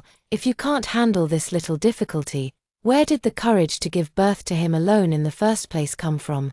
You're just an ordinary woman, don't put too much pressure on yourself. Bearing a life alone is already a great thing. Try to rely on me, okay? Nathan forced Claire to look him in the eyes and said, word by word, "You will be a good mother, believe me. I will always be by your side and Aiden's." He gently wiped away the tears from the corners of her eyes. "Don't cry, get some sleep, so you have the energy to take care of this lively little guy tomorrow." He comforted the crying Aiden in a gentle tone. Under his care, Claire gradually recovered from her emotional breakdown. As if she had found a support, she slowly felt tired and fell into a deep sleep, while Nathan stayed by her and her son's side all night long. The next day at noon, Aiden's fever had completely subsided, and Nathan drove them back home. Sitting on the sofa, he began to nag again, telling him to contact him immediately if this happened again. Seeing the bloodshot eyes, he felt guilty and lowered his head. However, the man suddenly stopped talking, and when he looked up, he found that Nathan had fallen asleep without him knowing. He didn't wake him up, but instead involuntarily hugged Aiden and moved closer to him, as long as he was by his side. He felt particularly at ease. He reached out and brushed his messy hair behind his ear, gazing at his slightly tired face. His eyes were a little dark, and the newly grown stubble made him look a little haggard, but he felt that he was more handsome than ever at this moment. After this incident, the relationship between the two took a new turn. Claire no longer carried everything on her own as before, and would take the initiative to ask for his help when she needed it. Nathan would also proactively share his own affairs with him, and occasionally stay at his house and refuse to leave. The two were more like intimate lovers. When he tried making bread at home, he invited Nathan to be his first taste tester. He took a bite of the dry, hard bread, decisively refused to take a second bite, and pushed the bread far away. Then, he picked up Aiden and made faces at the child. Aiden's clear, big eyes stared at him without blinking, and he was amused to giggle. "Oh, right, I'm going back to China next week." Hearing this, Claire knew that they would be separated for at least a while, and an unspeakable emotion welled up in his heart. Will he come back after returning to China? He blurted out the question unintentionally, and immediately regretted asking such a silly question. What was the relationship between them? What right did he have to ask about his life choices? A glint flashed in his eyes, and he said with a bit of banter, "Of course I'll be back. My wife and children are in Finland, how can I not come?" He glared at him and waved his fist symbolically, but this punch was as light as a feather brushing his shoulder, and his heart trembled involuntarily. Nathan put Aiden back in the crib and gently hugged Claire from behind. The woman froze for a moment but did not struggle, silently accepting the embrace. He whispered in her ear, "I'll be back in no more than a week, once I've dealt with the affairs back home. I'll come back immediately to be with you and our son." The man's usually stern face softened at this moment. He half-jokingly said, "While I'm away, you're not allowed to think about any other men. Are you thinking about Ethan?" He hadn't paid attention to his news for a long time. That person had long become unattainable for him, and they no longer had any connection. He gritted his teeth and threatened, "If you say that again, believe it or not, I'll tear your mouth apart." Oh my. A supermodel turning into a yaksha. After Nathan returned to China, he rested for a day to adjust to the time difference and then plunged into work without stopping. This day was the day he signed a contract with Gu Ruyu. He came to Story Group again and met this decisive business queen. However, she was obviously restless today. Thinking of the ridiculous things her younger brother had done before, she wished she could re-educate him, inside the GU family villa. Chloe waited anxiously in Ethan's room, afraid that he would suddenly become enraged. He trembled as he tried to persuade Ethan. Please eat something. You haven't eaten all day, can you eat your fill and then continue with the wood carving? However, the man remained stubborn, completely ignoring his presence. After he was sent to the mental hospital, he once thought he would never see the light of day again. But unexpectedly, after only a few days, a cold and decisive female CEO appeared before him. She was Ethan's eldest sister, Ji Ryu, who had no interest in the entanglement between her brother and Chen-man. However, she had to ensure that any potential threats to the company's stability were eliminated. Ethan's behavior was almost equivalent to illegal detention, and if discovered and reported by competitors, the family's reputation would suffer a huge loss. So, Chloe was lucky enough to be rescued by Ji Ryu. He never wanted to go back to that place again, which was full of strange people whose behavior he found difficult to understand.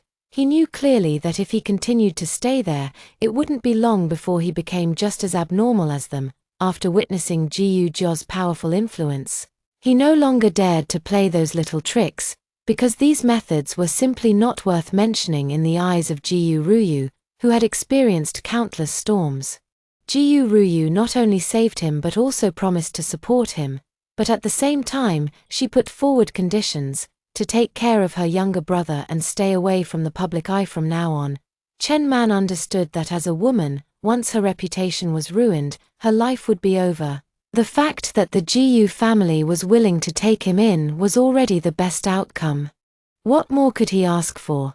GU Ryu didn't want to hear any more negative news about Ethan. After all, he was his own brother, and he had watched him grow up. Although the two were 12 years apart, in his eyes, Ethan was just a child. It was precisely because Chen-man was able to successfully attract Ethan that Ji Ryu believed she must have a unique charm. Ji Ryu hoped that she could make his brother truly fall in love with her and completely forget Claire. That cold woman only said that he was deliberately feigning illness but didn't reveal that he suffered from bipolar disorder. Seeing his condition getting worse and worse, Ji Ryu would feel scared every time he saw him. What if he tried to commit suicide again one day, even with 100 mouths? It would be impossible to explain, and he would only blame himself for not taking good care of his brother. Nathan noticed Ji Ryu's low mood and tentatively asked if something was on her mind. She casually waved her hand, pretending it was due to her period, and cleverly changed the subject. By the way, how long do you plan to stay single? If you keep going like this, you'll become a golden bachelor. Nathan deliberately tapped the table. Stop talking. Maybe I'll be saying goodbye to being single in a few days. Ji Ryu teased. Didn't you say you would only love your first love in this lifetime? It seems you've still moved on. TSK. Nathan frowned slightly. And seeing his expression, couldn't help but ask loudly, are you going to have a successful relationship with your first love? The male homewrecker is taking over. Nathan frowned. As expected, women's love for gossip knows no age. You were really unlucky back then. Suddenly being sent to Africa by the old man to train, with no news at all. The girl thought you had abandoned her, and then you showed up with this kind of tragedy after she got married. It's hard to describe it with just the word tragic. He lost his luster and became like a walking corpse. He didn't want to hear him joke anymore, so he deliberately changed the subject. What about Ethan? Why haven't I heard any news about Ethan lately? The woman's originally raised instantly tightened into a straight line. He's confined at home. Ever since Claire left and he experienced cyber violence, he's been out of his mind. Nathan lowered his head, a complex emotion flashing in his eyes, and forced a smile. If only he had known this day would come, he wouldn't have acted the way he did in the first place. He would never feel pity for this old acquaintance again. After all, he had already lost Claire once before, and this time he would not allow anyone to interfere. Ji Ryu continued, saying that his life had been too smooth, and this incident must have been a big blow to him. But who can he blame? If I were his wife, I would have broken up with him long ago. Fortunately, Yunran maintained his composure. From the chat with Ji Ryu, He learned that Ethan was suffering from emotional lability, often falling into a state of depression or irritability. Judging from Ethan's current situation, he is simply unable to socialize normally, almost like a useless person, frequently engaging in wrist-cutting behavior, and constantly saying that he wants to go abroad to find Claire. His mental state simply does not allow him to act alone. The phone suddenly vibrated. Ji-Yu Ryu's expression changed drastically after answering. He said through gritted teeth, "How are you guarding him? How did Chen jump from the second floor?" Nathan's eyes flashed with a hint of gloom, but he didn't say much. Just took a sip of tea. This was simply courting death. He immediately sent a message to Claire, "There's a new development with your ex-husband, soon." Claire replied with a short string of text, briefly describing what had happened. Holding the phone, Claire was silent for a moment, then replied that his affairs had nothing to do with him. If a person doesn't cherish himself, how can he expect others to cherish him? Don't talk to me about him anymore.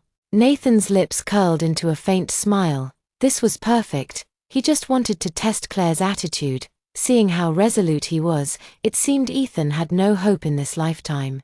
He didn't owe Ethan anything, although there was some slight affection between the two.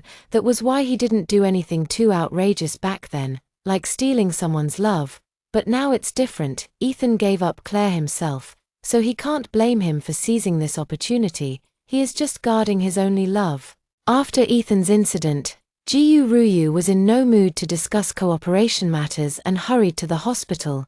Nathan, as a former brother, naturally couldn't be absent. Looking at Chen Man, who was kneeling on the ground in a panic, Ji-Yu Ryu was so angry that she couldn't speak. He gritted his teeth in hatred. "Stand up for me. You're such a disgrace. How could you let the media take pictures and write about it like that?" Ji-Yu Ryu rubbed his brow, feeling utterly exhausted. Her brother was completely finished this time. "I'm sorry. I was too scared at the time."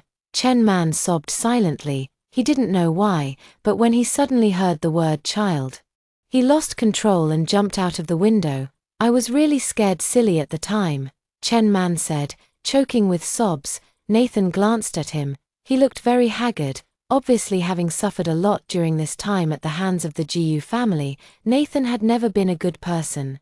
As long as he knew Ethan wasn't dead, nothing else mattered to him. Once this project was over, he planned to return to Finland. After all, he had only been away from Claire for a few days. And he couldn't wait to see her. However, what he didn't expect was that he would delay returning to Finland for more than 2 months. The moment Claire came to pick him up with the baby, he had the illusion of being a family of 3. Noticing that he was having some difficulty holding Aiden, he took Aiden and held him up to tease him, making Aiden giggle. "Don't tease him, you're going to make the child laugh silly," Claire scolded, gently patting his shoulder. They looked at each other and smiled. The scene of them holding the child was particularly heartwarming. A photographer noticed the scene of the piggyback ride just now and captured a picture of the baby's adorable smile. He wanted to take a few more pictures of the family of 3, but unfortunately, they walked away too quickly. And he didn't succeed. The photographer uploaded the photo to social media. And the baby's healing smile instantly attracted the attention of a large group of mommy fans, unexpectedly becoming a hit. Many fans asked where the photo was taken, all expressing that the baby was just too cute. The photographer also responded to this. In the villa, Elder Master Ji-Yu leisurely scrolled through his phone. When he saw the photo, he adjusted his reading glasses, wondering to himself if his eyes were playing tricks on him. The baby looked exactly like his good-for-nothing son when he was a child. Elder Master Ji-Yu called over Mother Ji-Yu. "Who does this child look like?" Mother Ji-Yu examined the photo carefully and said in surprise, "He looks exactly like a Chen.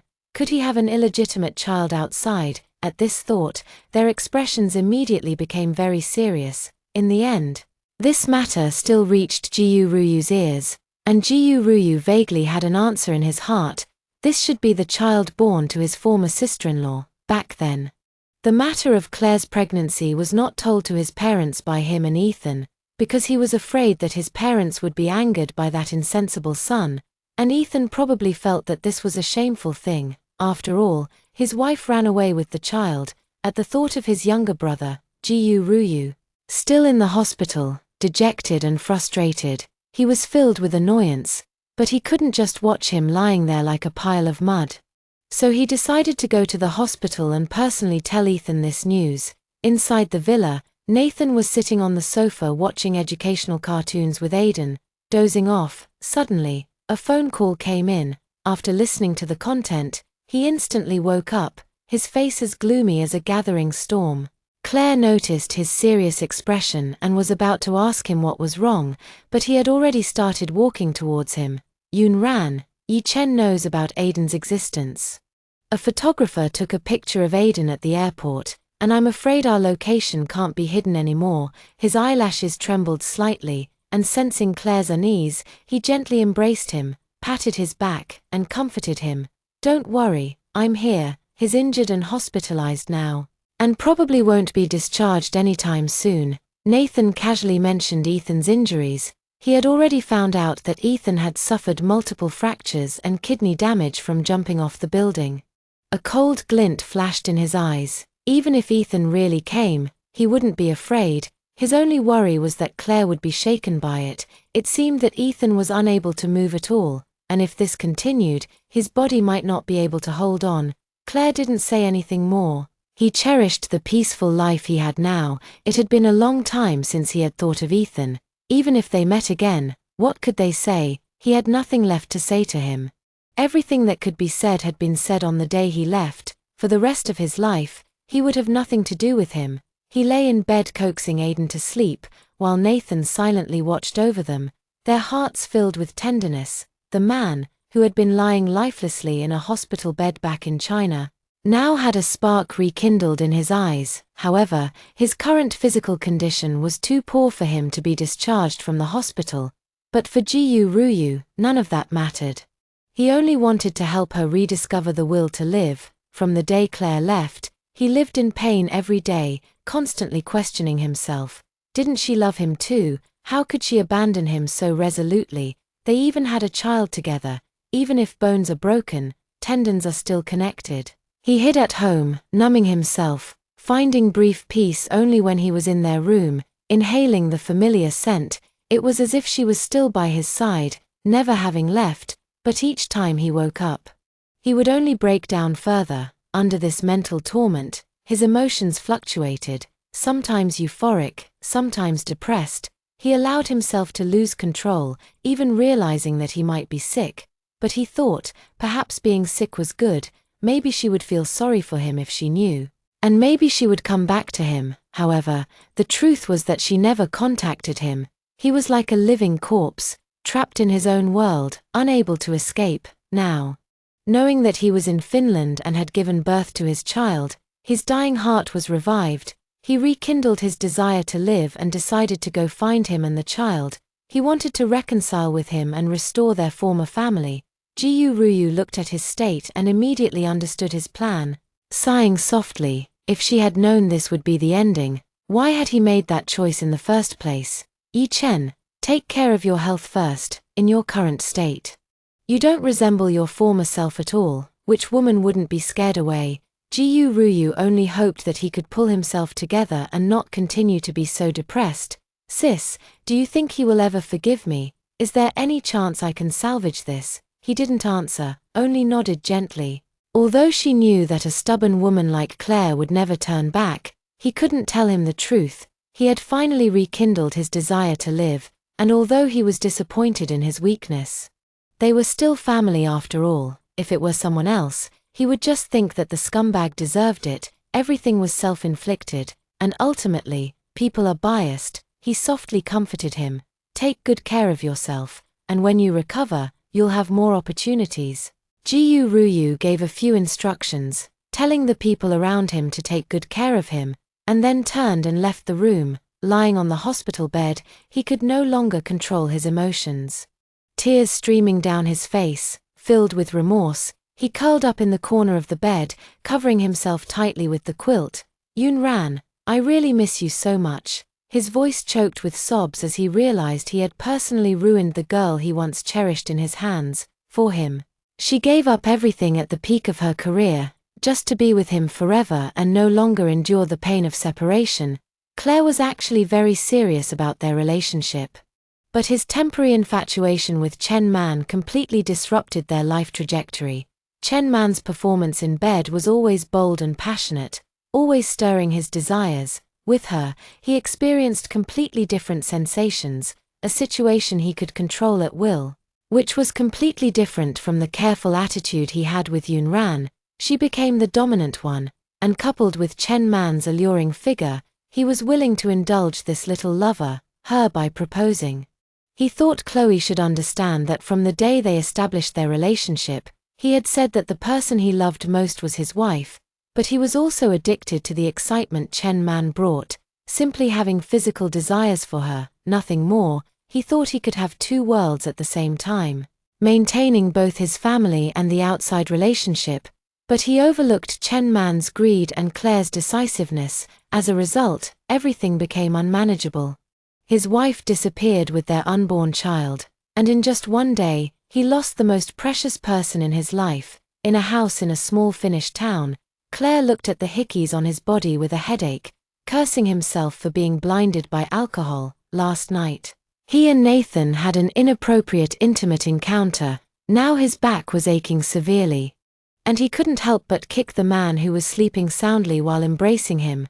Recalling the scene last night, both of them were a bit tipsy while enjoying the aurora at home and fell into a hazy state. He let his guard down and leaned on Nathan. His Adam's apple bobbed as he tentatively leaned closer, steadying on his soft lips. At that time, he was a little dazed, not refusing, but acquiescing to the kiss. After that, the man became even more excessive and couldn't stop at all. The scene on the bed reappeared in his mind. The man narrowed his eyes, like a cheetah preying, directly pinched the back of his neck, and firmly imprisoned him under his body. His cheeks flushed. She planned to get up and leave, ignoring the man in bed. Nathan stretched out his arm and grabbed his waist, not wanting to take responsibility after doing it. He had just woken up. His voice was a little hoarse and filled with an unspeakable desire. His ears started to burn, and his heart started to race. This guy, he tried to break free, but was pulled into his arms again. The kiss started gently, tentatively, but became burning hot as he responded, lips and teeth intertwined, their bodies pressed together once more. Finally, he was coaxed into a deep sleep, and in a daze, he realized that he had gotten up and was holding Aiden, preparing formula. At that moment, he suddenly realized that he could no longer live without him. Nathan came over and gently stroked his cheek. Be good, sleep a little longer. Having gone through all this, Nathan seemed to have taken root in this house, acting as if he were the mistress of the house, and again pinned him down at night to do whatever she wanted. He didn't seem to have changed at all. When she first met him as a girl, he exuded a sense of detachment and indifference.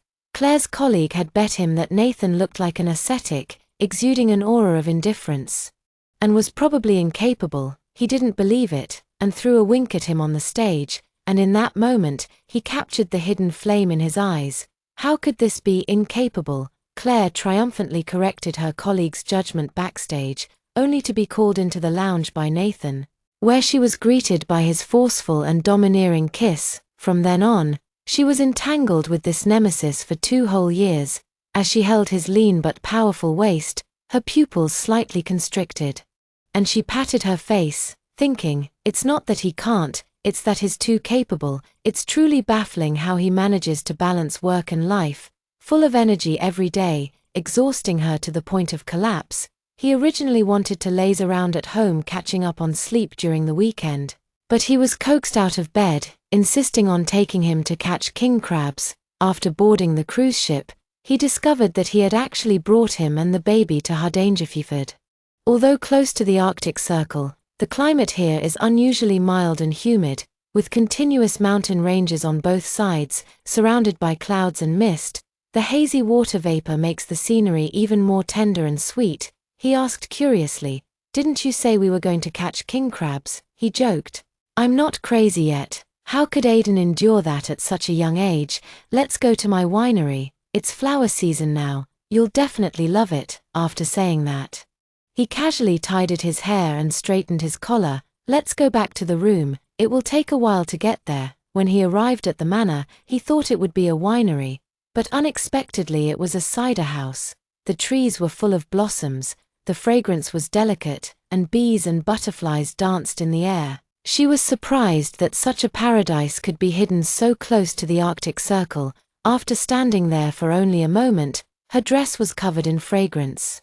Aidan also stared with wide eyes, watching intently, babbling with excitement, looking very cute. She gently tugged at Nathan's sleeve and asked, "When did you buy a manor here?" The smile on the man's lips suddenly faded a bit as he slowly replied, "After you got married, I thought I would never have a chance again.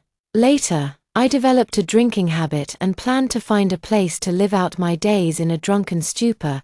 The aroma of the wine here is very special. I originally bought it just to kill the loneliness, thinking that I would live here when I got old, and that would be it for this life. But now it's different, you're back by my side." In that instant, a myriad of emotions surged into his heart, both bitter and sweet. His voice trembled slightly as he gently took his arm and said, "I'll be with you from now on." He lowered his head and kissed his smooth forehead.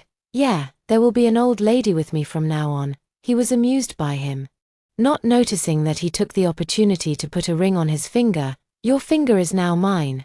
Don't even think about escaping." His voice was slightly choked as he gazed into his always indifferent eyes, which were now tinged with a faint redness, and for the first time, he kissed his lips. Developing feelings for him was as natural as returning to his youth. He never expected that waking up to Nathan on a typical weekend morning and going to a picturesque manor for wine tasting would lead to an unexpected marriage proposal. At that moment, his heart seemed to bloom with splendid flowers, which was indeed in line with his personality. He appeared calm on the surface, but was full of passion and unruliness in his bones. Although he wasn't the most tender person, he could always give him a great sense of security. Now that Claire had accepted his proposal, the next step was naturally to meet his family and friends, so the two made some preparations and embarked on a journey back home. To Claire's surprise, Nathan's family was more tolerant and accepting than she had imagined. Her sister-in-law was cheerful and talkative, and from her, Claire learned that Nathan had a first love, but for various reasons, it didn't work out, and he had been depressed and focused on his career ever since. Remaining single for many years, now that he had decided to get married, even if he said he was going to marry a man, the family would probably tacitly agree. Nathan had never mentioned these years of his life, and hearing it from his sister-in-law shocked him. At night, she nestled in his arms, her fingertips gently tracing his features, her eyes slightly moistened. Thinking she had accidentally hurt him, he gently kissed away the tears at the corners of her eyes and asked softly, "Why are you crying? Are you feeling unwell? Let me take a look." She shook her head, her voice slightly choked. "Why didn't you ever tell me about what happened all those years?" He paused for a moment, instantly understanding what she meant, simply kissed the corner of his lips gently, and said calmly, "Those things were too painful and meaningless. I only focus on the present. Everything in the past has vanished." While Ethan Spody had gradually recovered, his heart remained stuck in the past, unable to let go. He learned from Ji Ryu that Claire was about to get married, and the groom was none other than Nathan, who was highly regarded in their circle. He wanted to go out and find him, tell him that he still loved him deeply, and dissuade him from getting married. However, Ji Ryu arranged for bodyguards to stay at the hospital around the clock, firmly preventing him from leaving. "Please, let me see him one last time," he pleaded. Ji Ryu couldn't help but laugh. "He's about to get married, what's the point of you, his ex-husband, seeing him? Do you think you haven't embarrassed yourself enough? Look at how haggard you are now. Seeing you like this will only make him more disgusted." Despite this, he still tried to sneak out of the hospital, hiding in the distance to watch him from afar. Seeing him walking hand in hand on the street with another man, his eyes clear and bright, his smile filled with happiness, she couldn't help but look at her reflection in the glass window, gaunt, gloomy, and looking sickly. After just a few minutes, the longing heart gradually lost its courage. He told the driver dejectedly, "Let's go back to the hospital." His sister was right. At least he couldn't appear before her in this state. She wouldn't like this version of himself. Nathan narrowed his eyes, glanced at the vehicle that had been following them, finally leaving, a cold smile appearing on the corner of his mouth. At least he knows his limits. Late at night, Nathan came to the hospital alone. He glanced at Ethan, who was sitting on the bed in a daze, and said coldly, "You look much more energetic than the last time you were hospitalized." Ethan suddenly raised his head. "Are you here to laugh at me? Is it necessary? You've already become a laughingstock. Especially that affair that caused such a stir." Ethan barely managed to twitch the corners of his mouth, a bitter feeling rising in his heart. His life and marriage were completely shattered at that moment, and he had indeed become a joke. He blinked, suppressed the pain in his heart, and asked coldly, "What are you here for?" Nathan stated the purpose of his trip directly. "After all, we can be considered acquaintances. I don't want you to appear in front of my wife again in the future." Her face was as white as a sheet, and she asked me through gritted teeth, "Don't I even have a chance to see him?" "Chance? Percent," Nathan sneered. His already stern face looked even more ferocious at this moment. Those who betray their vows are destined to forever lose those they love. "What qualifications do you still dream of?" Ethan's heart jolted. The words in his throat seemed to be blocked, his mind roared, and his breathing became difficult. It took him a lot of effort to squeeze out a sentence. "He told you this too. I am his partner. What is it that I can't know?" Nathan turned and left after speaking. He has never been a soft-hearted person, but he usually hides the darkness in his heart very well. Now that someone threatens his happiness, he will never give his rival any chance to breathe, which is a kind of cruelty to him. Nathan's sudden visit completely shattered Ethan's last shred of hope. In the following days, he always sat on the hospital bed in a daze, sometimes laughing, sometimes crying, his emotions complexly intertwined, and his physical condition deteriorated as a result. After being transferred to the nursing home, Ryu arranged for Chloe to take care of him.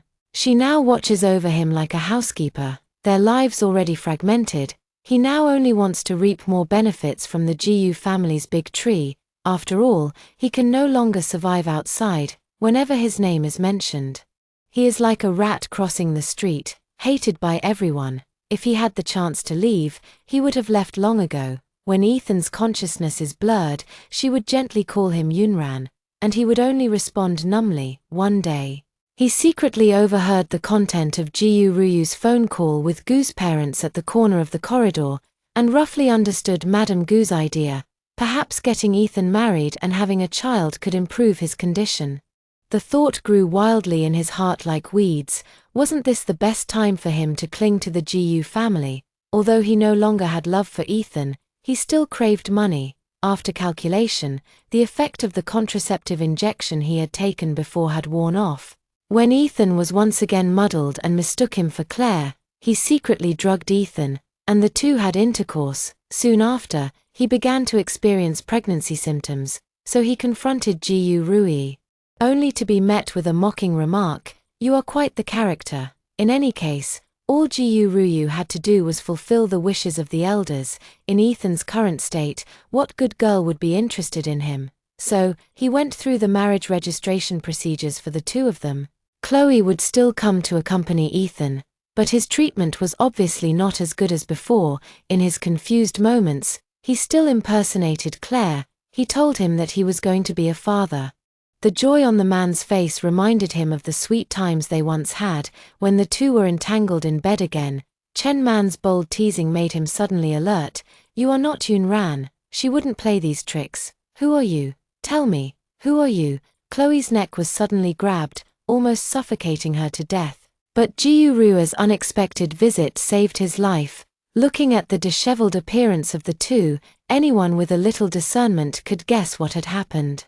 He immediately slapped Chloe. "Are you tired of living a stable life? Are you so horny that you want me to send you to be a prostitute?" Chloe shook her head in fright, indicating that she would never dare again. However, a dramatic scene appeared. This tossing around actually restored Ethan's consciousness.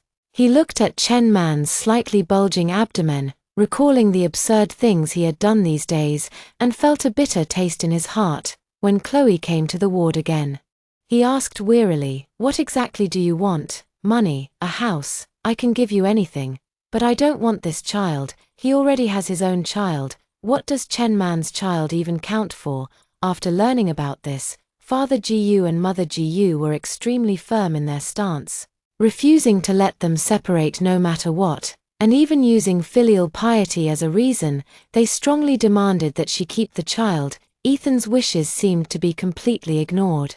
Perhaps because of his physical condition, his family no longer valued his thoughts, and everything from the past seemed to have become fleeting clouds. In the end, he chose to compromise and act according to his family's arrangements. On the surface, he regained his former gentleness, and his attitude towards Chloe gradually softened, but his heart grew increasingly desperate. And on a sunny day, he jumped from a high building, and his life vanished in an instant. His will clearly stated that all his property should be left to Claire and her son. Ethan's death rendered Chloe worthless. As soon as the child was born, Ji-yu Ryu took him away, without giving Ethan a chance to even see him. The Ji-yu family blamed Chen-man for Ethan's death, believing that if she hadn't seduced Ethan into pregnancy, he wouldn't have been driven to desperation. His sources of income were cut off, and he was subjected to ridicule and abuse every time he appeared in public, making it impossible for him to find work. Some people had seen him in entertainment venues, after which he disappeared without a trace. When Claire heard about them again in Finland, her heart was filled with emotion. How did things develop to this point? She and Ethan had once parted ways peacefully, even if they never saw each other again in this life. She had thought that at least they could each be well, so why did it turn out like this? Taking the flight back home again, he was greeted by a life-and-death parting. He led Aiden to Ethan's tombstone. The photo on it showed him as handsome as he remembered, with a warm smile, like a spring breeze on his face. Aiden counted on his fingers and asked curiously, "Mommy, who is this uncle?" His throat felt blocked, and his eyes gradually turned red. After a long while, he choked out the answer. "He's your daddy." Aiden's little head shook from side to side. He couldn't understand. Wasn't Daddy waiting for them at the foot of the mountain? How could Daddy be here? Claire tried to raise her head to hide the tears that were falling, but they stubbornly poured out. "Aiden, say goodbye to your daddy." He taught Aiden to bow 3 times. While he stood there in silence for a long time, in a daze, he was transported back to when he was 19, walking on the catwalk in a backless red dress. Like a fiery rose in full bloom, Ethan, who was invited to participate in the design, was captivated by a casual glance, and that one look made him deeply infatuated. After that, he would definitely be there for every one of his shows, sending him countless roses. Juliet, Louis XIV, Green Light, Neptune, all were politely declined by him. He had seen his lost and troubled look, and could not understand it. He had also watched him try to understand his preferences step by step. He casually said he liked emeralds, just wanting him to give up, but he didn't expect him to bid for a whole set of jewelry, intending to give it to him. He had also seen him design a unique villa love nest for him, pointing to the drawings and smiling as he told him that they would have many children. In the year they loved each other the most, she held a remarkable fairy-tale wedding for him. Until he received the news of Ethan's affair, his trust in him completely collapsed. So he went into hiding and left resolutely. Their relationship, love, and marriage, which they thought would last a lifetime, ended in this way. In just a few years, he had experienced the complex emotions of love and hate all over again with this man. This time, it was really goodbye. He silently laid down a bouquet of white chrysanthemums, put on his sunglasses, and led Aiden's small hand away from the foot of the mountain. Nathan sat in the car, his expression calm, but his eyes fixed on the intersection down the mountain. His fingers, tapping incessantly on the steering wheel, betrayed the unrest in his heart. It wasn't until 2 figures, one large and one small, gradually became clearer in the distance that his heart settled slightly. Pushing open the car door, he strode to Claire's side, reaching out to pull Aiden into his arms, and at the same time took his hand, the touch of his cold palm causing him to frown. Nathan didn't say much. Securing Aiden in the child's seat, silently rubbing his fingertips, "Wasn't it agreed that I would be with you? Why are you so stubborn?" Claire only responded with a sigh, her eyes filled with confusion, causing his heart to ache. "Aze, let's go, I don't want to stay here any longer. His past with Ethan is truly over. However, Ethan's death still left a shadow in his heart. On the third day after returning to China, Claire received a call from Ji Ruyu, who asked to meet him at a private cafe. In Claire's impression, Ji Ruyu has always been a capable and elegant sister-in-law, but he is not sure what the reason for this meeting is. After the two sat down, Ji Ruyu handed her a file bag. Claire looked at her in confusion, wondering what this meant. Chen left the assets for you, which are also for Aiden. Ji Ruyu said directly. However, he unhesitatingly pushed the file bag back, answering somberly, "Sister, I'm sorry, I can't accept it," when he left the country. He sold off a lot of assets, many of which were given to him by Ethan at the time, and were of considerable value, enough to ensure that he and Aiden could live without worry. At that time, he sold them openly. But what is this inheritance? And he has a child, doesn't he? Claire lowered her eyes, her hand stirring the coffee tightening slightly. This money should be left for that child. Aiden lacks nothing. While that child lost their parents at birth, there is no way I will accept this money. The matter of the inheritance was eventually dropped. Subsequently, Ji Ruyu made another request, for Aiden to meet his grandparents. Claire nodded in agreement. After all, he secretly carried the Ji family's blood. He wouldn't be so cold as to not let the two elders see their grandson after experiencing the grief of losing their own child. A few days later, he brought Aiden to the Ji family's old house. As soon as Gu's mother saw Aiden, her eyes turned red. Aiden sat on the sofa, curiously looking around, full of novelty about everything around him. He liked his chubby little fingers pointing to the architectural model on the shelf, and Ji Ruyu couldn't help but smile. Aiden looked just like his father. That was Yi Chen's award-winning work in the youth architecture competition. Ji Ruyu then said, "Aiden, would you like to be an architect in the future?" Claire's pupils trembled slightly as she gently touched her son's hair. He was too young to understand what an architect was, so she could only use simple language to tell him that it was a very powerful profession. Mother Ji interjected, saying that Aiden was exactly like Yi Chen when he was a child, as if he had been copied. "Grandma loves you the most." Aiden giggled after hearing this. In the mansion, Claire also saw another baby in swaddling clothes, and a pang of sadness welled up in her heart. She knew the feeling of not having parents from birth. But the grievances between her and Ethan had ended at the time of the divorce. He would not vent his emotions on this innocent child, but felt that the child was indeed pitiful. Fortunately, he was born into a wealthy family and would presumably have no worries about food and clothing in this life.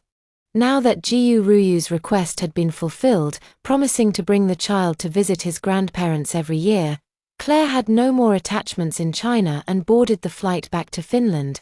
After this trip back, he looked listless and in low spirits. Although Nathan didn't explicitly say it, it was clear that something was wrong with his health, and he was filled with worry. It wasn't until he felt so unwell that Nathan forcibly took him to the hospital. When they heard the doctor's diagnosis, they were both stunned. The doctor calmly explained the precautions, stating that he was 4.5 weeks pregnant and needed to rest and avoid overexertion. He didn't hear anything after that. The only sentence echoing in his mind was, "He's pregnant." He turned to look at Nathan, whose usually cold expression concealed a subtle fluctuation, if it weren't for the occasional twitch in his cheek muscles. It would have been almost impossible to detect his emotional shifts. On the way home, he smiled slightly and said softly, "Looks like I'm going to be a dad again." He joked, "Looks like all those parenting books I read before weren't a waste after all," as he began his busy dad life again. Claire felt a warm current surge through her heart. His heart was just as restless as Nathan's. He had thought he would never have children again in his life. During her days of staying home to care for the baby, Aiden often lay on her belly to feel the rhythm of the new life. "Ah, Mommy, his moving. Was I like this in Mommy's belly before?" He nodded with a smile, and the family eagerly awaited the arrival of the new life. During this time, Nathan became even busier. When Aiden was pregnant, he only needed to take care of Claire alone, but now he had to take care of two people and worry about their little baby. He once felt guilty for not being able to give Nathan a child, And fate always seemed to like to tease them. In her teenage years, Nathan suddenly disappeared, and she thought he was just playing around and had cruelly betrayed her feelings. When he reappeared, it was at his wedding. He didn't explain much and left with a lonely figure. Who would have thought that after all the twists and turns, they would eventually come together, after 10 months of pregnancy? Claire gave birth to a lovely boy. Aidan lay beside the stroller, gazing at the little baby intently. After Claire recovered, Ethan suggested having a wedding again. Initially, Claire was still a bit resistant, as the wedding had lost its meaning for her. She was a mature woman, no longer a girl longing for love. "Yunran, I want everyone to know that you are my wife. I think you must look beautiful in a white wedding dress." Her heart stirred. Realizing that she had overlooked Nathan's feelings, she said to him that this was his first marriage, and he should be looking forward to his wedding. Finally, he silently nodded and agreed to have the wedding. On a sunny morning, they held an outdoor wedding on the green lawn. Claire, in her white wedding dress, was followed by the little flower boy, Aidan. As soon as she appeared, Nathan's eyes were filled with deep affection for both of them. "Mr. Nathan, do you take?" Before the priest could finish, Nathan eagerly replied, "I do." The guests were taken aback for a moment, and then the scene erupted in laughter. Where was Nathan's usual composure and self-control? He looked at the tears in her eyes, and his own eyes couldn't help but moisten. It's easy to fall in love, but difficult to stay together. After half a lifetime of ups and downs, it turned out that he had been waiting for him in the same place. Her voice was soft as she slowly said, "Nathan, thank you. Thank you for never giving up on me. Thank you for giving me and Aidan a complete home." She wasn't a crybaby, but for some reason, the tears kept falling today. He just shook his head and gently wiped away her tears with his thumb. "I should be the one thanking you. Thank you for giving me the opportunity. I love you, my wife." At night, accompanied by a man's soft moan, he was exhausted and limp, held tightly in Nathan's arms. Drowsily, he felt him kissing his cheek. The days are long, and they will accompany their children as they grow, taking them all over the world. They are all changing, but the only thing that remains unchanged is the heart that deeply loves each other. The end. Well, that's all for today's story. If you like this video, please subscribe. We will continue to update more exciting stories and look forward to seeing you next time.